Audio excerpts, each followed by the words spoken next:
y'all, it's Sandy Peterson.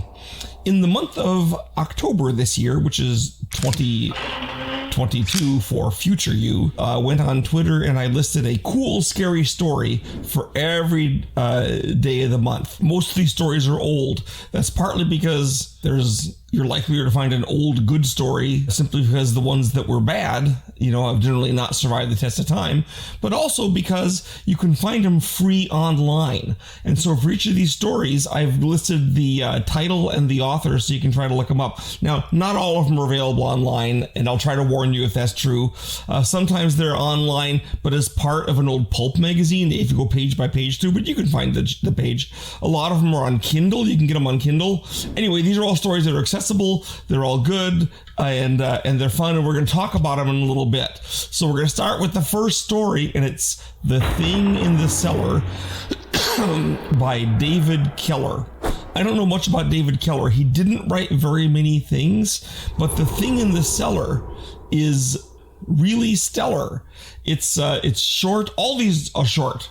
Our short stories are all quick reads, so you can just sit down and let's read a scary story. But The Thing in the Cellar is particularly short, particularly scary, and does so in a super effective way. It's so short that I'm not going to tell you really what's going on, because it's dumb to spoil a short story, because that's all there is the short story, right? So we'll move right on to our second story, which is The Man with 1,000 Legs by Frank Belknap Long. Now, let me mention to everyone that Frank Belknap Long was just about Lovecraft's very best friend. Lovecraft not only loved Frank, he loved his cat. So go figure. There's pictures of him with both Frank and the cat. He's more famous for his great Lovecraftian tales of the Space Eaters or the Hounds of Tindalos, but something in my head really makes me like The Man with 1,000 Legs, which is not a symbolic title. So, excuse me, I think you might like it too. Whenever I cough during a video, someone gets worried that I'm about to die of some terrible disease. The doctor is caring for me. She says it's not a terrible disease. It's just something really minor that we're going to deal with. But I'm not dealing with it. I haven't dealt with it yet. So we'll go on to the next story. And this is really great. It's called The Damp Man. And it's by a lady author, Allison V. Harding. And it's pretty cool because not only is there a really scary bad guy in it, the title character, the Damp Man, it also focuses on what it's like to be an unmarried woman living in the 30s and 40s, and the guy going after her, the villain, is rich and he has influence, and how can she escape him? And he's stalking her basically. He's obsessed with her, and she wants nothing to do with him, and you won't either once you read the story. But it's hard for her to evade this guy because of his power. The cops are on his side, the law is on his side, and plus the fact that he is like a scientific horror makes things even worse. She actually made 2 sequels to this, The Return of the Damp Man and The Damp Man Again. I have read The Return of the Damp Man. In fact, I read that first, and the Damp Man doesn't actually show up in it as I recall, but it has that same creepy overview. And the Damp Man Again I haven't read, but I'm trying to find it because I like the Damp Man stories so much. So Allison V. Harding, worth looking up. She didn't write very many things, and there's a book by her available from Sinister Cinema, so you should look for that. Okay, next, E.F. Benson, The Horror Horn. And before you get carried away, let me make it clear that the horn of the title is a mountain. The mountain is called the something, like the Matterhorn. It's not actually called the Horror Horn, but it's called the something horn, and it's a mountain, and there's something bad on it. Now, E.F. Benson was a really good horror story. He had 2 brothers that also were writers. He's the best of the 3, I think, but the other 2 have their moments. So I would check on them as well. And this isn't his best story, but it's short, it's easy to get, and it's good. And he has even better ones out there. So watch for E.F. Benson. And The Horror Horn is a nice short tale with a good payoff, and more power to him. So we're going to move on to The Hog by William Hope Hodgson. Hodgson was one of Lovecraft's favorite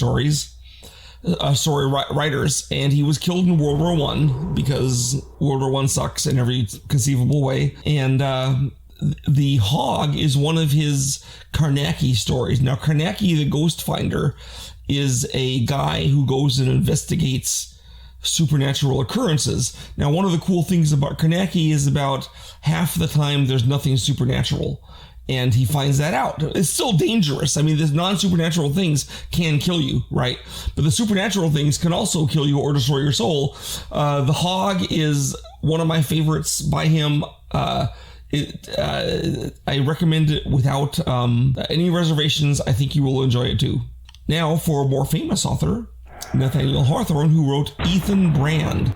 Now, Ethan Brand is about a guy who comes home who has committed the unforgivable sin.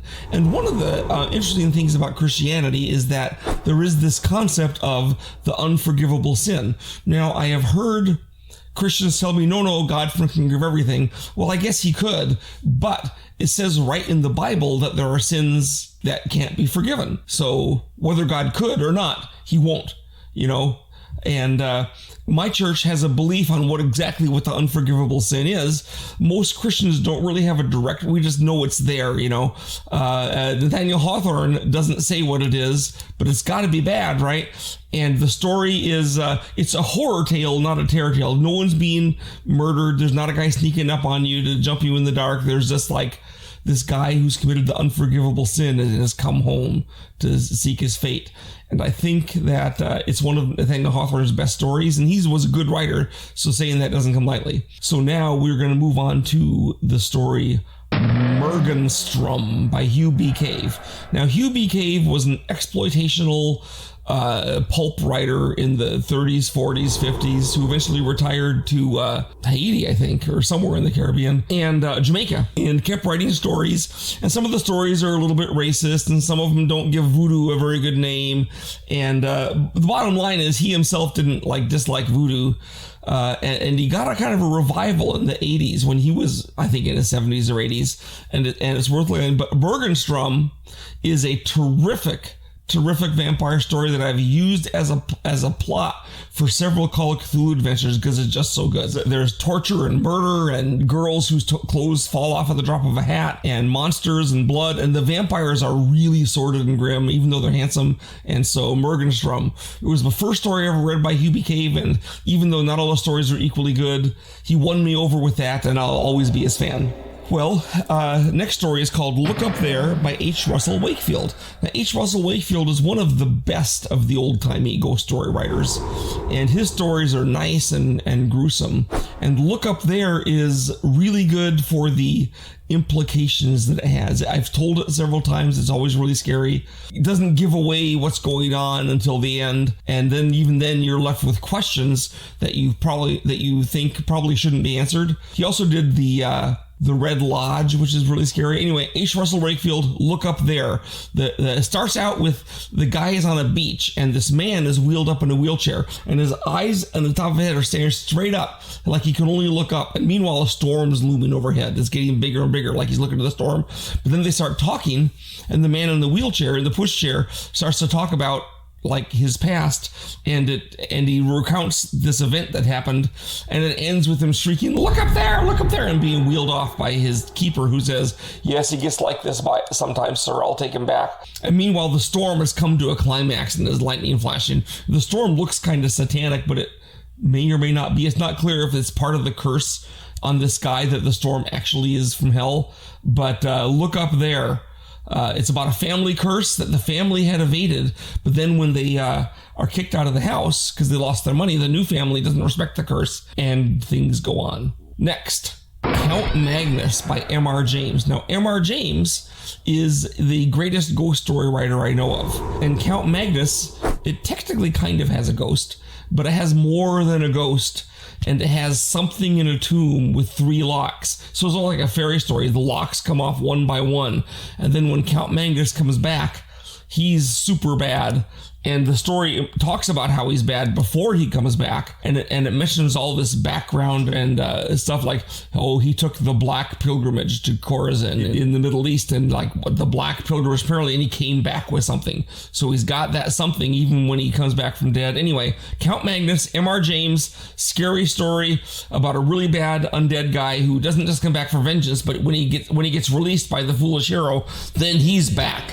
Now we're going to move on to a book called The Willows by Algernon Blackwood. Now, Algernon Blackwood is, to me, erratic. A lot of his stories are too mild-mannered and conventional to really work, but The Willows is really good and one of Lovecraft's favorite stories of all time. Now, in The Willows, there's these people who are traveling down the river, and they come to a place where there's willows, and there's something going on with this place, something ancient, something cursed, something evil, and it's very otherworldly. It's like something came from space and fastened down here, and it's never quite clear what's going on. It's very much fear of the unknown, but it's the fear of the unknown at its very best. So I would recommend it. The first time I read it, I didn't fully understand. I expected something to jump out at me and go, woo, but nothing ever does. But, I mean, people are killed, and they realize they have to leave this place. The final scene of it is actually quite reminiscent of the final scene in The Color Out of Space, and I suspect Lovecraft was influenced by The Willows in that regard. Now we're going to go to The Shambler from the Stars by Robert Bloch. Well, Robert Bloch was a kid who contacted Lovecraft when he was, I think, 16 or 17 to talk about his stories, and they talked back and forth, and when he turned 19 he decided he wanted to write stories because Lovecraft sort of trained him to do it. So Bloch writes Lovecraft and say, I want to kill you off in my story. And so Lovecraft sent him back a letter with like permission to kill him, and it was pretty funny. It was like, you have permission to basically fold, spindle, mutilate, transmogrify, anything you want. So Robert Bloch doesn't call him Lovecraft by name. He says the Providence Dreamer, but it's obviously Lovecraft. And in some ways, The Shambler from the Stars is a parody because he yearns for things a little over the top even for Lovecraft. Like, I yearn to know the kiss of the worm upon my tongue. It's like, seriously? I don't think Lovecraft would say that. But it's funny, right? The story's not a comedy exactly, but so he got permission and he went and he kills Lovecraft. And then Lovecraft's response is to kill him in a story later on that year in a story called The Haunter of the Dark. And then Bloch finishes it off in the 40s by writing a story called The Shadow from the Steeple, in which Robert Blake, the guy that Lovecraft's thinly disguised Robert Bloch is killed, is back, but he's not dead, and there's like this awful, like, Nyarlathotep is doing things. Sadly, Lovecraft didn't live to see that, but Bloch has got a kind of a fun writer, and in fact, a much more frightening tale by Bloch, which I couldn't find online, so I didn't list it, is called The Screaming People. This comes from his book, Such Stuff as Screams Are Made Of, and I highly recommend The Screaming People, which again delivers, because it has The Screaming People. And they're scary, and the story's scary. It's very much more Bloch-like book. He's not just writing a parody of Lovecraft, he's writing like Bloch does. And it's sort of psychological horror like you see in Psycho, except even like to me stronger than Psycho. But The Screaming People, check it out. Okay, The Colossus of Ylourgne by Clark Ashton Smith. Ashton Smith, of course, is one of Lovecraft's correspondence. Although he didn't need Lovecraft to train him how to write, they still wrote back and forth and exchanged ideas, and all improved as a result. And Clark Ashton Smith usually, not always, wrote like more fantasy stories instead of actual modern horror stories. And The Colossus of Ylourgne is no exception. It's a fantasy story from the Middle Ages, but it's about a necromancer who basically constructs a giant zombie to inhabit, and it goes forth, and so it's like kind of like a kaiju story with this giant zombie, and it's highly entertaining. It's a fun fantasy story, plus the giant zombie is pretty great. And I will say that I like this story so much that in the 80s I was playing in a play-by-mail game. This is what we had before there was online stuff. There'd be a guy who would moderate your adventures, so we had different people all in this world as sorcerers. And so I sent the moderator, I said, here's my plan to make a giant zombie. And I basically used Clark Ashton Smith's recipe. And he said, yeah, that'll work. It'll give you a creature like this. So I said, woohoo! So I started making giant zombies. And so thank you, Clark, for giving me the ability to make giant zombies in my stupid online game. I appreciate it. Next, Chickamauga by Ambrose Bierce. This is kind of an unusual entry because Ambrose Bierce wrote all kinds of stories, but a lot of them were more conventional horror, like The Death of Halpin Fraser, The Damned Thing. But Chickamauga is actually one of his stories about the Civil War. It's a scene from the Civil War at the Battle of Chickamauga, but it is so terrifying and chilling that I just had to include it as his scariest story. Now he has another story called A Happening at Chickamauga, I think, or something else about Chickamauga, and that's okay too. That's a fine story. But if you just look for the story that is just called Chickamauga, it's tough reading. It's really strong stuff. It reeks like an eyewitness, and I think it might have been. There's blood, there's gore, and there's a little boy who is completely deaf. So he doesn't even know there's a battle going on, wandering around on the battle. Rustica portrays things like if you're badly wounded, you immediately fall into a terrible thirst and you want water. All kinds of things about the war that make the Civil War, which usually don't think of as a gruesome war. We think, oh, the noble fellows running out and then firing, and then whenever they're shot and killed, they're shot right through the heart, so there's no gore. And boy, that's not what it was like at all. And this goes into that in some detail. It's grim. So Chickamauga, Ambrose Bierce, one of the great American writers, really. The Child Who Went with the Fairies is by Sheridan Le Fanu, who is a really well-known ghost story writer. And he's one of those stuffy English Victorian-ish ghost story writers who's not always good, but seems like he should be better than he is. But this one connects for me with The Child Who Went with the Fairies. I know, and it's weird because it sure doesn't sound like a story that would connect, but it does. And it is literally about a child who goes to the fairies. And just like in the olden medieval days, the fairies were not good. These fairies are not good. I used to study Arthurian literature because I did a game called worked with Greg Stafford on his game Pendragon, and he said that the reason that they're called the fair folk or the good folk is because everyone was terrified of them in the Middle Ages, and you didn't want to say anything negative because they might come and get you. Let me give you an example how bad fairies were. You've heard of people having strokes. I mean, my uncle died of one, right? Where suddenly you like, well, of course, it's a brain clot, right? And you fall to the ground and you die or everything. But it's called a stroke because they used to think, it used to be called an elf stroke. And they thought it was because an elf had got you. And that's what the elf hit by an elf does. Gives you a stroke. And they had evidence for it because you could find these little stone arrowheads here and there. That's what the fairies throw to give you the elf stroke. And of course, they're actually Paleolithic arrowheads from the olden days. But they all went together into a logical thing. There's fairies, and they're bad, and they throw these little stone arrowheads, and that's what gives you a stroke. If you think about fairies as something that does that, now that doesn't happen in this story. They just kidnap the child like fairies are supposed to do. But it lets you think about fairies as something not good. So there we are. And nowadays, the fact that we think fairies are good probably largely comes from the fact that the old stories we just read about them calling them the fair folk or the good folk. So we kind of assume, I guess they weren't so bad because they called them the fair folk, but they were bad. Next is one of my very favorite authors. The story I'm recommending is The Trains by Robert Aikman. It's in his collection, The Wine Dark Sea. And now I can't find his stories free online, but anything by him is worth looking up. The Trains, these two women are traveling cross country, and they come to this big manor house, and the guy takes them in, and from their window they can see the trains going by far away. And then inside the house, the guy starts getting creepier and creepier, and things start getting worse and worse, and it's never quite clear what's happening. Early on, when they actually are riding in on a train, they see someone waving from this house, which is why they went to it. Then at the end of it, they're waving frantically from the house as the trains race by without stopping. So it kind of comes full circle to maybe the person waving from the house wasn't saying hello, you know. Anyway, Robert Aikman, The Wine Dark Sea, The Trains. Some other great stories by him are in it, and there's anything by him is worth looking up. Robert Aikman is one of the great unknown horror writers of all time. He was just fabulous. So there we go. Next, A Thing About Cars by Brian Lumley. Now, Brian Lumley is a person that I kind of have a ambiguous for.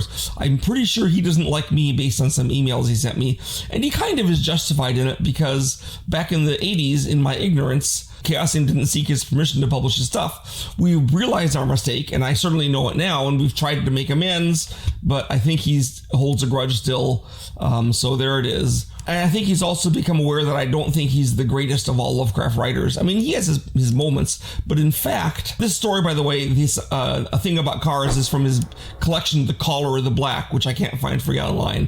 But here's the thing. He wrote a lot of Lovecraftian stuff, and I don't think it's that good. But when he wrote regular non-supernatural horror, like A Thing About Cars, No Sharks in the Med, stuff like that, I think they're really good, like Robert Bloch level. So I think he should have stuck to non-supernatural. He has a real knack for it. But he keeps going back to the well. Now, I've heard that his storyline Necroscope is really good, but I haven't read it. So maybe I'm wrong about his supernatural stuff, but it's also, I mentioned, it's not really set in the Lovecraft universe. It's like something else. Of course, the title Necroscope is pretty gay. Anyway, Mr. Lumley, if you ever see this, I apologize for my ignorance when I was in my 20s back in the 80s. I hope that we can make peace someday. I have already made peace, and I'm recommending your story, The Color of the Black, and the fact that a thing about cars, No Sharks in the Med. There's also a collection called No Sharks in the Med, where you can get a bunch of other stories, including some supernatural ones if you care for that. So, Brian Lumley, A Thing About Cars. It's not supernatural. There's a guy who's nuts. As you're visiting with him, you realize just how nuts he is and the reason for it, and it becomes a treat and a delight that he is that crazy. A Call First by Ramsey Campbell. Ramsey Campbell is a well-respected modern horror writer, and Call First is one of my favorite stories by him. It's so now he's often collected into books with a lot of short stories, and Call First is collected into a bunch of them. Plus, there's an audio version online you can listen to. It's short. It's about a burglar. A lot of his stories, the protagonist is not very pleasant, and this is one of them. He essentially is trying to break into this old man's house to rob it when he's gone, and you find out that the old man has something in his house besides just loot, and it's a Ramsey Campbell type thing to leave behind. So it's really scary, and it's good, and the guy gets his comeuppance, and you kind of gloat, but it's a terrible fate that he has well earned. Ramsey Campbell, Call First. Rat in the Skull by Raj Phillips. Now, Raj Phillips was a science fiction author in the battle days of the pulp battle of the 30s and 40s, or the good old days, depending how you think about it. And Rat in the Skull is literally about a guy who decides that the reason rats are rats is because they know they're rats. They're shaped like rats. So he takes a rat and he ensconces it in a android body. It's in the skull of the android, where it controls the android. And as far as the rat, its senses are plugged into the android senses. Its brain is plugged into the rat. So as far as the rat knows, it's actually a human. It's raised like a human controlling the android body. And it thinks it's a human and it acts like a human, but it's a rat in an android skull. And things kind of grow from there. And you really kind of feel bad for the rat. But also, it's kind of a terrifying thing. It's sort of like in Frankenstein, where Dr. Frankenstein is really the monster. In this, the guy who plants the rat and the android is really the monster. But it does result in some terrifying things happening. So, Rat in the Skull, Raj Phillips. The image here that I showed kind of sums it up. That's what's going on in the story. So if that entices you like it did me, go for it. Shortest title of all is It, by Theodore Sturgeon. Now, Ted Sturgeon was a science fiction writer, and he famously came up with the absolutely true Sturgeon's Law, which was 90% of science fiction is shit. And while this is absolutely true, I think it can be expanded to the idea that 90% of everything is shit. 90% of movies, 90% of books. Maybe some genres are slightly less than 90%, but by and large, I think it's a safe call that any kind of field of art or crafting or science is 90% is crappy. 90% of restaurants are crappy, so just like, in some cases more like probably with fast food, it's more like 100% of fast food is bad, but who cares? Because you're not stopping there because it was good. You're stopping there because it's convenient and fast. Anyway, Sturgeon's Law of 90% of all science fiction shit is, while true, it is not one of those. It is about this creature that is created from moldy leaves and stuff, and it forms around the skeleton of a man. It's like a natural scientific happening, unusual. So because he has a skeleton of a man, he stands up and he's got a skeleton. He walks around, but it doesn't know anything. You learn it's really strong by its actions. Like, it catches an animal and then it pulls it apart. And it's really interesting to it to pull the animal apart. And then the animal stops moving. And he goes, if you pull them apart, they stop moving. So then he kind of goes, and then it starts doing things. Meanwhile, there's these criminals that are trying to kidnap this 8-year-old girl and cause trouble. And it kind of comes in and messes things up. It isn't evil. It just doesn't know anything. It's still exploring the world, which is pretty realistic for something that literally got born yesterday, has no instincts or knowledge. It's just out there doing things. So I really liked it. I think you will like it. The monster is portrayed you mostly see it from inside its head, right? And trying to figure things out in a sense of wonder. But it is this horrible, terrible looking moldy thing around a dead man's corpse. And it's so strong and lethal that kind of by proxy you learn that this is an awful, awful creature, but it doesn't mean ill. It just, it just exists. So check it out. It by Theodore Sturgeon. He's got other stuff, more conventional science fiction things, but it I really liked. So, and the conventional things I like too, but there it is, Ted Sturgeon. Arthur Machen, one of the great horror writers of all time. I've recommended his book, The the great god Pan before. This is a shorter story, The Inmost Light, about a experiment by a occultist to gain the crystal that powers us all and keeps us human. I will just say that when I read it, it kept me awake at night, and it might keep you awake too. It's again horror, not terror. Anyway, The Inmost Light is about an occultist who does an experiment, and he's going to get essentially his wife's soul or something out of her, and her only request when he finally beats her down into doing it with his gross chauvinistic domination is that he promises to kill her when he finishes. But the hero does get a glimpse of the wife after the experiment is complete, before she dies, and it stuck with me. Okay, The Chapel of Mystic Horror by Seabury Quinn. Now, Seabury Quinn is used to be a really popular writer in Weird Tales. He was more popular than Lovecraft by far. He is way worse than Lovecraft, and he's deservedly mostly forgotten now. Part of the reason he's forgotten is because he just simply wasn't as good a writer, and part of the reason is that there's a false belief that he was a horrible racist. Now, he wasn't actually a racist. He did have a very low opinion of other religions. Like, he thought that the Hindu gods were actually demons, which I think is dumb. But the only way you'd think he was a racist is if you thought, for example, that Islam is a race, which, it's not. And that the only reason any Christian could object to Islam is because most Islamic people are black and brown, which is not the reason that Christians, those that do have problems with Islam, have their problems, because there's plenty of black and brown Christians too. Anyway, enough about that. Seabury Quinn was popular, and this story, in case you're worried about the anti-Islam or whatever thing, is actually about a Christian sect who was bad, who actually were very anti-Islam, but the bad guys are these. And I have used this in my stories because there's a great moment where some characters are doing a seance to try to contact whatever's haunting this chapel, and they're using the Ouija board, and it says great A, little a, bouncing, and then they realize that eventually the hero realizes the ghosts are delivering the message great A, little a, bouncing B, the cat's in the cupboard and you can't see me. Not because they want the heroes to know that, because they're distracting them, and while they're watching at the Ouija board, the ghosts, who are visible and are sneaking past the room behind him where you could have seen him if you looked up. So it's pretty fun with the ghosts outwitting the heroes some of the time and being outwitted some of the time.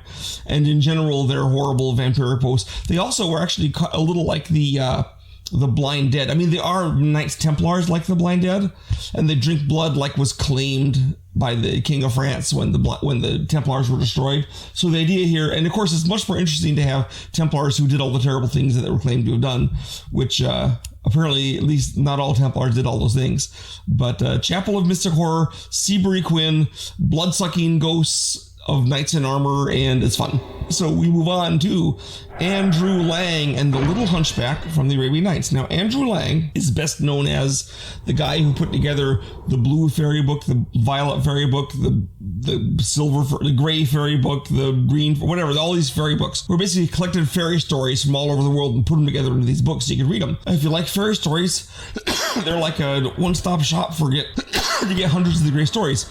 Well, the story of the Little Hunchback is not supernatural, and it's more of a comedy because the Little Hunchback dies early in the story, and so the characters who are all actually Islamic are trying to figure out what to do about the Hunchback's body. I think the Hunchback is a Christian even, and so they we have to treat him right, but we don't know what to do, and so they're kind of moving around different people. Some Jewish people get involved, and it's actually kind of a funny tale of the Little Hunchback's body not having anywhere to go. It reminded me a lot of The Trouble with Harry by Alfred Hitchcock, which, if you haven't seen The Trouble with Harry, is a pretty great black comedy. And of course, the trouble with Harry is that he is dead and he keeps turning up. So anyway, Little Hunchback, more of a comedy than a horror story, but it's a comedy about a corpse, so I think that counts. Loafcadi O'Hearn, who recounted the tale Mujina. Now, Loafcadi O'Hearn was an Englishman who moved to Japan after the Meiji Restoration in the 1800s and loved Japan. I'm really glad he died before the Black Dragon Society and the militarists took over Japan. So to him, Japan was this great place of wonder. He wore kimonos. He just loved Japanese stuff. And he wrote a lot of things about Japan worth reading. There's an excellent movie made in Japan called Kwaidan, in which 4 of the ghost stories he compiles are held, and it's really good, especially the Battle of the Tale of Hoichi the Earless, which is about a guy who recounts the Battle of Don Nor. Anyway, Mujina is one of the stories. It's about a Japanese ghost story, and Japanese are pretty good at the ghost story, if you know anything about them. So Lafcadio O'Hearn, Mujina, check it out. Elliot O'Donnell, The Floating Head. So this is my only non-fictional account, unless you want to count the Little Hunchback or Mujina as non-fiction, because they're like from folktales. But The Floating Head is actually a ghost account from a place in Scotland, and Edward O'Donnell recounts a lot of them. And this is one, and it's a pretty terrifying. You can tell what it is. It is in fact a floating head, but it's kind of a giant floating head. And so if you're creeped out by castles in Scotland, as I am, then this is a good place to go and be creeped out by one. I was lucky enough when I was in Scotland a few years ago to visit Castle Glamis, which is famously the most haunted castle in Scotland. It's also the castle that Macbeth was supposed to be. He was Thane of Glamis, and that's where it was. I went through it hoping they'd talk about the story of the monster of Glamis, but they never did. They had plenty of other ghosts, though, so hey, it is what it is. So, on to a science fiction story called The Usurpers by Jeff St. Bernard. Now, The Usurpers is also pretty much the plot of the movie They Live by John Carpenter. But this is the first time I've encountered that plot. And this guy gets a hit on the head or something, I forget what it is, but he can now see the hideous monsters that have replaced so much of humanity. And he's walking around looking at them and realizing that they're there. And eventually the creatures, they realize that he knows they're there. And so they decide to try to kill him, and he's trying to escape him. He's trying to set up things to fight against them. And it's a short story about hideous monsters, alien monsters that are replacing humanity. And there's a sequel called War of the Usurpers, or something else about the Usurpers by Jeff St. Bernard. And Jeff St. Bernard isn't his actual name, it's his pen name, but you should be able to find his stories by using that. I haven't yet managed to read the sequel to The Usurpers, but the original story was good enough that I really liked it. And I read it when I was a kid with my dad's old pulp books, and I was going through it and saying, wow, this is a great story. So you can imagine a 9-year-old Sandy being blown away by a story about aliens taking over Earth and only he can see them. Really resonates if you know you're a weirdo that doesn't fit into society like me, and then you realize it's because society is full of monsters. Okay, Ray Bradbury doesn't need any praise by me because everyone loves Ray Bradbury. The Fruit at the Bottom of the Bowl is one of his non-supernatural stories, and is about a guy whose mind starts falling apart under the stress of committing a murder. It's been filmed in the Ray Bradbury Hour, or whatever it was called. They did a TV show for a while, all Ray Bradbury stories. This is one of the stories. It's done pretty well. You could also just read the story. But Ray Bradbury, Fruit at the Bottom of the Bowl. If you can't find that one, there's so many Ray Bradbury stories that are worth reading that you can just go on forever with Ray Bradbury because he's that kind of writer. Okay, now Vandy Vandy by Manly Wade Wellman. So Manly Wade Wellman wrote a lot of stories, mostly folk horror. A lot of them are about a guy that is called sometimes Silver John, but he just calls himself John. But he has a guitar with silver strings, and since silver's good against monsters, sometimes that plays into the storyline. But Vandy Vandy is one of his stories, and it's an unusual name. It's turned into a song, and there's a witch man who wants to marry Vandy, and it's really old-fashioned stuff. They call George Washington King Washington because they don't really understand that he was a president. And George Washington himself actually plays a major role in the story, even though it happens 200 years after his death. Doesn't matter. It's good. Vandy Vandy with the evil witch man who's cast spells and can paralyze you to keep you away from him. He wants to get the girl. He needs to kill a person every 100 years to keep on living. And this, even though he loves the girl, he's going to kill her because, hey, going on living is more important. How can the hero stop him? It seems helpless. I would say Vandy Vandy is a lot of fun. He's got a lot of other fun stories. Oh, Ugly Bird, stuff like that. But check out Manly Wade Wellman and his folk tales. They became so popular that he did the whole series of stories about Silver John. So you can look them up. Okay, When the World Screamed by Arthur Conan Doyle. So Arthur Conan Doyle not only made up Sherlock Holmes, but he also invented a guy called Professor Challenger, who was a scientific explorer. And he wrote 4 Professor Challenger stories. And the most well-known is The Lost World, where Professor Challenger goes to South America and finds dinosaurs. And of course, that's the best known because it's the longest and it's the best. I mean, who doesn't want to have dinosaurs in the modern world? Well, we all do. And so there was the original movie, The Lost World, filmed in the 20s, which is pretty good. There's the remake in the 60s, which is pretty bad. But hey, it has giant lizards dressed as dinosaurs. So The Lost World is kind of fun to read. And When the World Screamed is another science fiction story in which Professor Challenger posits that the world isn't actually a giant ball of rock with lava inside. I mean, he says it's a giant ball of rock on the outside, but inside there's a huge creature like a sea urchin, and he decides he wants to check out what that sea urchin is like. So the whole scientific idea of the world being a giant creature is so entertaining, and the story just does a great job. And you can tell from the story, I mean, the story title delivers, When the World Screamed, and it's kind of about Professor Challenger as much as it is about the world monster. So check it out. I was glad I had. He's got 2 other stories that you could also read. One of them, he goes to the bottom of the sea, and there's deep ones, basically. But I think The Day the World Screamed and The Lost World are the best. William Wilson. Now, Edgar Allan Poe is like Ray Bradbury, doesn't need an introduction. Everyone loves Edgar Allan Poe. He's really good. This is the story I picked for it because when I read it as a kid, I didn't really understand what was going on. And when you read it as a savvy adult, like me, you probably also won't understand what's going on because I still don't exactly. But there's a doppelganger or something, and there's things that are really creepy going on, and it kind of builds up to a death. Tellingly, it's one of his things that isn't made into movies because it's so weird, which should be a recommendation in it because you can see anything else he did, Ligeia, The Black Cat, you name it, it's in a movie, but not William Wilson because it's too weird. I'm going to finish with 3 Lovecraft things. So the first is Nyarlathotep. This is what's called a prose poem in that it's a short thing, a tale of a guy, maybe not a prose poem, like an encounter. The guy says, you've got to come see Nyarlathotep. He's this great thing. And then it ends in this horror and randomness. But it's not really a story so much as like a vignette of the day the world ends. The next thing I want to talk about Lovecraft is his poem, Nemesis, my favorite poem, which you can recite to the tune of Piano Man. Famously on YouTube, they have a guy doing that. But the poem itself, I really like.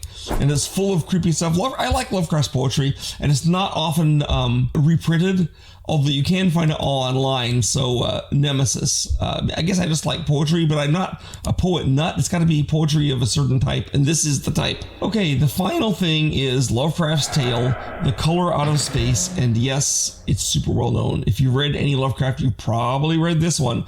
But if you're like me, it's probably one of the first Lovecraft stories you read, and then you haven't necessarily gone back to read it again very often. You should. Go back and read it again. You won't regret it. It holds up. Good story, strong. There's a reason that it has been turned into movies like 5 times. Originally Die Monster Die, then The Curse, then Hygens, De Farba, then even Nick Cage had a go at The Color Out of Space. Anyway, The Color Out of Space, go read the story. Then you can go watch the movies too if you want. But the story, there's a reason this Lovecraft's most famous story. A lot of people say it's his best story. I don't know if I can rate it that way because it's hard for me to rate stories as best or worst when it's someone I just love unconditionally on Lovecraft. But if Lovecraft has a best story, this might be it. Well, there's 31 scary stories or poems or prose poems or recountings that you can check out. And I hope you find 1 or 2 in there that you like. You can read all of them in a single evening because they're all short and easy to get to. So enjoy. And now you have a glimpse into the kind of things that made me the creature I am today. Like me? Click for notifications if you want to be reminded. And I still have stuff in the web store, I think. Here's where it goes. And if it's not up right now, it will be shortly. And that means if future you is seeing this, you can go there and buy that thing. So there. Bye-bye all.